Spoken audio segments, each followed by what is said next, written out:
اللہ رب العزت نے مجھے اور آپ کو، ہم سب کو ایمان اور اسلام جیسی عظیم نعمت سے مالا مال فرمایا، جو اللہ کی مخلوق کو ملنے والی نعمتوں میں سب سے بڑی نعمت ہے۔ فضائل ایمان میں حضرت شیخ زکریا رحمت اللہ علیہ نے حضرت علی رضی اللہ تعالی عنہ کرم اللہ وجہہ کے حوالے سے روایت نقل کی ہے کہ آپ صلی اللہ علیہ وسلم نے ارشاد فرمایا، دنیا میں انسان کو جتنی بھی نعمتیں عطا کی گئی،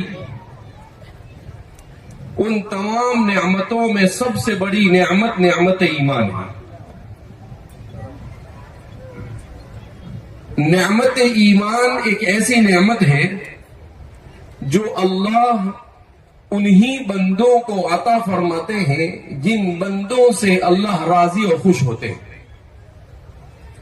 اس کے علاوہ دیگر تمام نعمتیں، حسن و جمال ہے، مال و دولت ہے، عزت اور مرتبہ ہے، سلطنت ہے، حکومت ہے، یہ تمام نعمتیں اللہ کے یہاں پر نارمل اور جنرل شمار ہوتی ہے۔ یہ اللہ انہیں بھی دیتا ہے جو ایمان سے مالا مال ہو، اور انہیں بھی اللہ دیتا ہے جو ایمان سے محروم ہو۔ ان نعمتوں میں اللہ رب العزت نے اپنی رضامندی کو لازم نہیں کیا، مگر ایمان کے لیے اللہ کی خوشنودی اور اللہ کی رضامندی لازم ہے۔ مجھے اور آپ کو اللہ رب العزت نے یہ نعمت عطا فرمائی، اس کا مطلب یہ ہے کہ ابتدائی طور پر اللہ مجھ سے اور آپ سے اور روئے زمین پر بسنے والے تقریباً 250 کروڑ مسلمانوں سے اللہ راضی ہے۔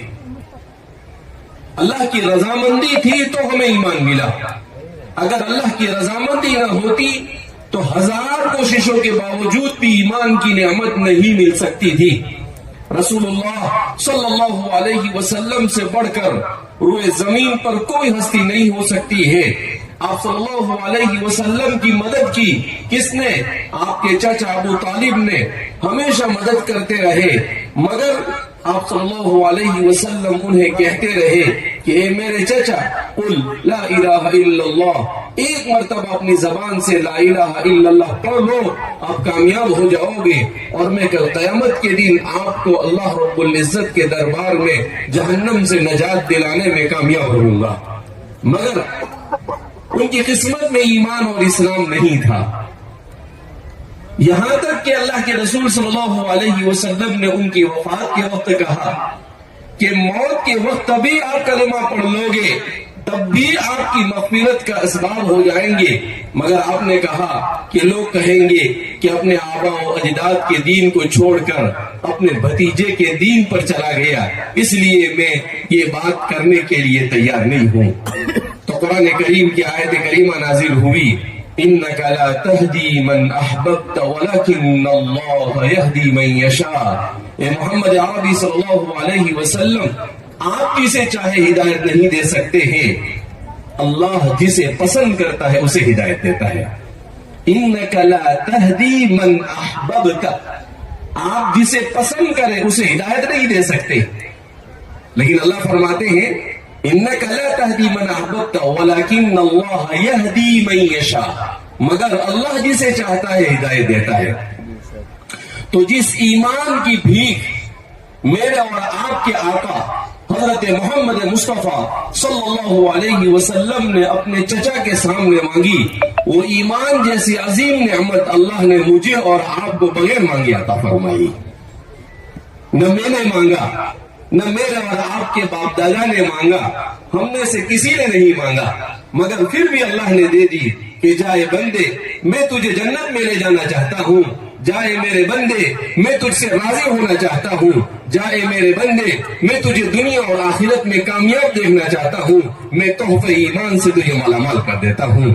تو ہم کہیں گے الحمدللہ الذی ہدانا لہذا وما كنا لنهتدی لولا ان ہدانا اللہ۔ قرآن کریم میں اللہ رب العزت 8ویں پارے میں ارشاد فرماتے ہیں کہ اہل جنت جب جنت میں چلے جائیں گے تو جنت میں جائیں گے بڑی آسانی سے نہیں پہنچیں گے.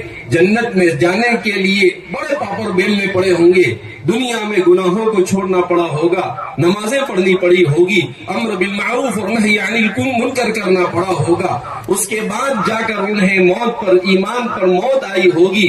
اس کے بعد قبر کی زندگی سے, اس کے بعد حشر اور نشر سے, اس کے بعد پل صراط سے, اور پھر اس کے بعد جا کر وہ حساب اور کتاب کے بعد جب جنت میں جائیں گے تو بہت ہی کٹھن مراحل سے گزرے ہوں گے. تو جب وہ جنت میں انٹر ہوں گے, داخل ہوں گے, تو جنت میں داخل ہوتے ہی پہلا ان کی زبان پر کیا ہوگا؟ قرآن کریم کہتا ہے, وہ کہیں گے الحمدللہ الذی ہدانا لہذا وما کننا لنہتدی لولا ان ہدانا اللہ. تمام تعریف اس اللہ کے لیے جس نے ہمیں یہاں تک پہنچایا, ورنہ ہمارے بس میں نہیں تھا کہ ہم یہاں تک پہنچ سکتے تھے. یہ سیدھی سی بات ہے, کوئی نہیں پہنچ سکتا. اللہ کے رسول صلی اللہ علیہ وسلم نے ارشاد فرمایا کہ کوئی آدمی اپنے عمل کے بلبوتے پر جنت میں نہیں جائے گا. کوئی یہ سمجھے کہ اس نے پوری زندگی نماز پڑھی, اس نے پوری زندگی تہجد پڑھی, اس نے فلاں عمل کیا, اس نے فلاں عمل کیا, اور اس کی وجہ سے وہ جنت میں جائے. نہیں, جنت اتنی عظیم نعمت ہے کہ اللہ کے رسول صلی اللہ علیہ وسلم فرماتے ہیں لن يدخل احد الا بفضله. جنت میں کوئی بھی اللہ کے فضل کے بغیر داخل نہیں ہوگا. جو بھی جائے گا اللہ کے فضل سے. قربان جائیے حضرات صحابہ کرام رضوان اللہ تعالیٰ عنہم اجمعین پر. صحابہ نے کہا ولا انت یا رسول اللہ, اے اللہ کے رسول صلی اللہ علیہ وسلم کیا آپ بھی جنت میں اپنے عمل کی بلبوتے پر نہیں جائیں گے؟ کہا ولا انا, میں بھی اپنے عمل کی وجہ سے جنت میں نہیں جاؤں. الا ان يتغمدني الله برحمته, ہاں مگر یہ کہ اللہ اپنی رحمت اور اپنے فضل سے مجھے جنت میں داخل کر دے. تو اتنا آسان نہیں ہے. حدیث پاک میں رسول اللہ صلی اللہ علیہ وسلم نے ارشاد فرمایا کہ ایک آدمی اللہ کے دربار میں بنو اسرائیل کا لایا جائے گا, بہت عبادت کی ہوگی. ایک روایت کے مطابق اس نے 400 سال عبادت کی ہوگی. ایسی عبادت کی ہوگی کہ ایک لمحے اور ایک سیکنڈ کے لیے بھی اللہ کی عبادت سے غافل نہیں ہوا ہوگا. جب اس کے نام اعمال کا اس کا حساب اور کتاب ہوگا تو اللہ اسے کہیں گے کہ جاؤ میرے فضل سے جنت میں چلے جاؤ. تو وہ کھڑا ہو جائے گا اور کہے گا نہیں, آپ کے فضل سے کیوں, میں اپنے عمل سے جنت میں جاؤں گا. اللہ اس امت کو بتانا چاہتا تھا کہ کبھی بھی اپنی نیکی اور اپنے عمل صالح پر اترانا نہیں.